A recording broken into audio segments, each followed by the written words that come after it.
Para a prática 6, faremos na bancada a ligação de um gerador CC com autoexcitação. Para isso, teremos ligado a ele como máquina primária um motor de indução trifásico. Já no gerador CC, ligaremos a bobina de armadura um reostato em série com a bobina de campo, um amperímetro para observarmos a corrente de campo e um voltímetro para observarmos a tensão gerada no gerador. O reostato servirá para podermos controlar a corrente de campo para observarmos o crescimento da tensão à medida que a corrente de campo faz uma autoindução a partir do campo residual da máquina. No item seguinte, podemos ver os resultados na tabela abaixo e o gráfico à direita que mostra a curva característica obtida. Olá, eu sou o aluno João Vitor e aqui apresentando a parte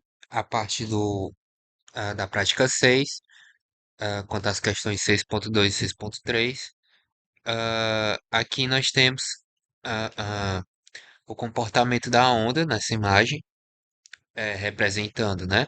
Após, após ajustar o IF e de forma que VA seja 200 volts, nós temos, ao ligar a máquina novamente, o comportamento, o comportamento mostrado na imagem ao lado da forma de onda do osciloscópio, né? Vemos que a corrente ela vai aumentando gradualmente até atingir o regime permanente, né? Na qual ela fica constante, como deveria ser um motor CC.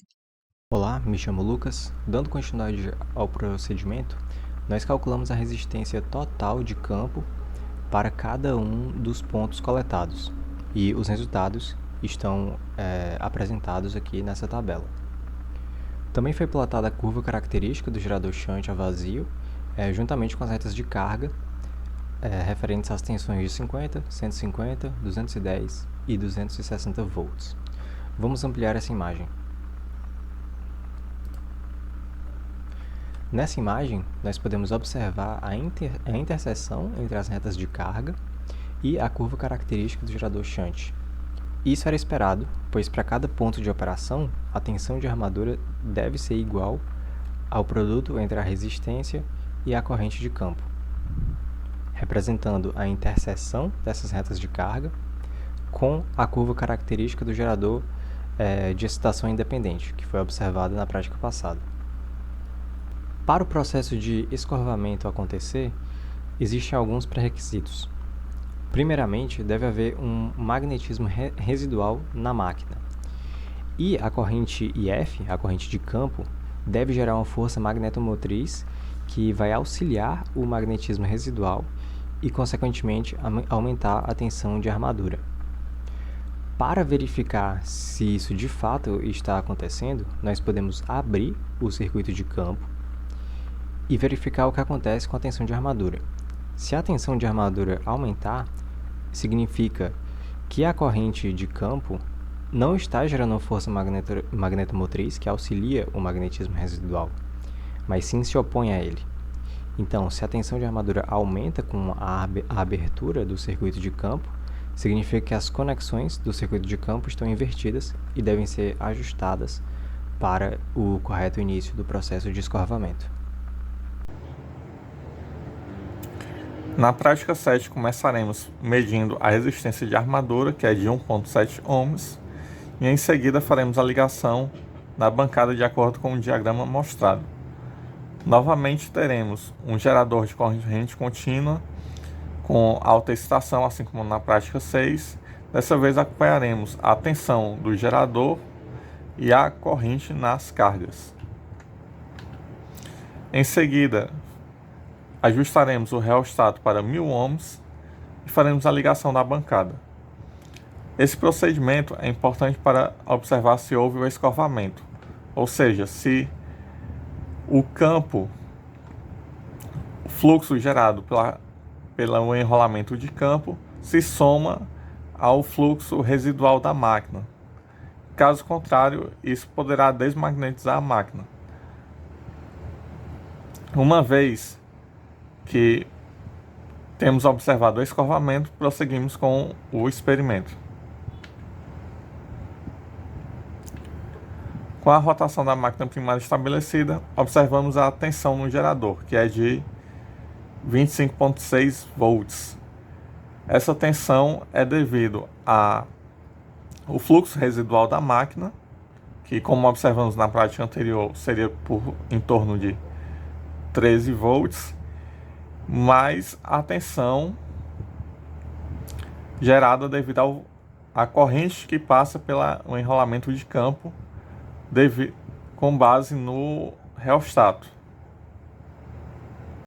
Com o circuito montado, nós gradualmente ligamos as cargas, que são lâmpadas, e anotamos os valores da corrente de armadura e tensão de armadura nessa tabela. Esses resultados também são expressos graficamente nessa figura.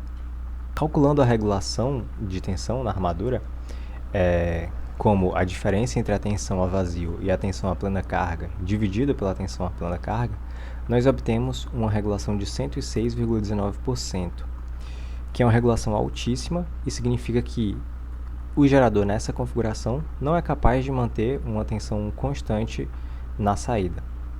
Isso ocorre porque um aumento da carga implica no aumento da corrente de armadura, naturalmente, e, consequentemente, existe uma maior queda de tensão na resistência de armadura e também existe uma maior queda de tensão devido à reação de armadura. Como esse aumento da corrente devido ao aumento da carga não influencia no que acontece no circuito de campo, essas quedas de tensão não podem ser compensadas por ele. Então, com isso, nós temos uma regulação bastante alta nesse caso. Bom, os motivos principais para queda de tensão, como já foi mencionado, são a queda de tensão na resistência de armadura devido ao aumento da corrente de armadura e também a queda de tensão devido à reação de armadura. Na sequência, nós alteramos o circuito e esse circuito passou a ser um circuito composto, ou seja, possui tanto um campo paralelo quanto um campo série. E nós ajustamos esse reostato aqui em paralelo com o circuito de campo, série, né, como possuindo um valor de 2 ohms,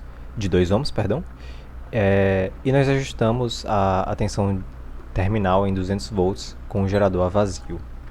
Com o circuito montado, nós ligamos algumas cargas a fim de verificar o tipo de configuração do gerador, ou seja, se ele era composto diferencial ou composto cumulativo.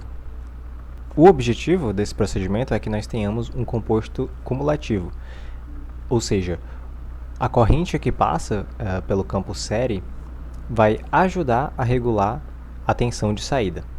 Enquanto que um composto diferencial, o fluxo gerado por esse campo série, vai contribuir para que exista uma redução ainda maior na tensão de saída, né? E foi isso que nós verificamos inicialmente, né? A gente observou um composto diferencial, porque com o aumento da carga a tensão caía muito e bastante rápido. Então, após isso, nós alteramos as ligações aqui do campo série para que nós obtivéssemos um gerador composto cumulativo. Olá, eu sou o aluno João Vitor Coy Castro e já na prática 7, nas questões 7.11, foi pedido para ligar as cargas, né, as lâmpadas de maneira gradual, para que façamos, né, o teste para saber que tipo de máquina ela está se comportando no momento, com que tipo de máquina shunt, né, qual é o comportamento de curva da máquina shunt que ela tem. Aqui na 7.12, traçando o gráfico, né, nós vemos como está funcionando, né, o comportamento do gráfico, né, da tensão pela corrente. Nós vemos que ao longo do tempo, né, a máquina ela vai tendo um aumento um aumento gradual até o pico de 204 volts e ela vai abaixando com o tempo, né, restabelecendo ah, ah, a sua originalidade quanto à tensão e corrente, né? Porque a tensão ela deve se manter constante ao longo do tempo, né? Esse aspecto de máquina, ela, ela mostra um comportamento de uma máquina shunt composta. É uma máquina shunt composta normal, onde, onde uma máquina shunt composta ela pode ter três comportamentos, que é o hipercomposto, no qual vai haver um aumento na tensão, hipocomposto, que vai haver uma diminuição na tensão final, e o composto normal, no qual vai ter um leve aumento na tensão, mas ela vai abaixando e vai se mantendo constante. E na 7.13, com o gráfico, com a tabela feita e com essa tabela montada, o gráfico também, na 7.3 é pedida a regulação de tensão na armadura para maior carga.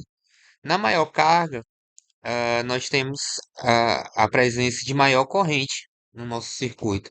Então, no caso de maior carga, vai ser a tensão de 198 volts e a tensão a vazio vai ser a de 200, né? Então, com isso, a gente pode fazer a regulação da tensão, que é a tensão a vazio menos a plena carga sobre a vazio. E aqui nós temos que a nossa regulação de tensão vai ser 200 menos 198 sobre 200, no qual isso vai dar 2 sobre 200, que o resultado é 1 sobre 100, que é 0,01, ou 1%. Então, a nossa regulação aqui no caso é de 1%. Obrigado.